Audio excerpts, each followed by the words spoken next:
Praise the lord. అందరికి వందనాలండి. ఇది నా వాగ్దానము. యెషయా గ్రంథము 61వ అధ్యాయము 7వ వచనము. మీ అవమానమునకు ప్రతిగా రెట్టింపు ఘనత నొందెదరు. చూడండి ప్రియ సహోదరి సహోదరులారా, ప్రభు అయినటువంటి యేసుక్రీస్తు ప్రభులు వారు ఈ దినము నీతోనే మాట్లాడుతున్నాడు.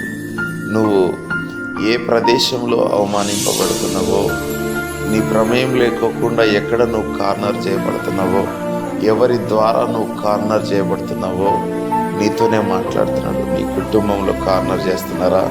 నీ ఉద్యోగంలో నిన్ను కార్నర్ చేస్తున్నారా?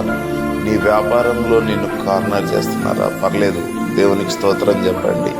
ఎందుకంటే ఏ నోరైతే నిన్ను అవమానిస్తుందో అదే నోరు నిన్ను రెట్టింపుగా నిన్ను ఘనపరుస్తుంది. కాబట్టి మనం అందరం ఆయనకు సాక్షిగా మార్చబడి ఆయన పాద సన్నిధానంలో నిలబడ్డాం. Thank you God Jesus. అందరికీ వందనాలు.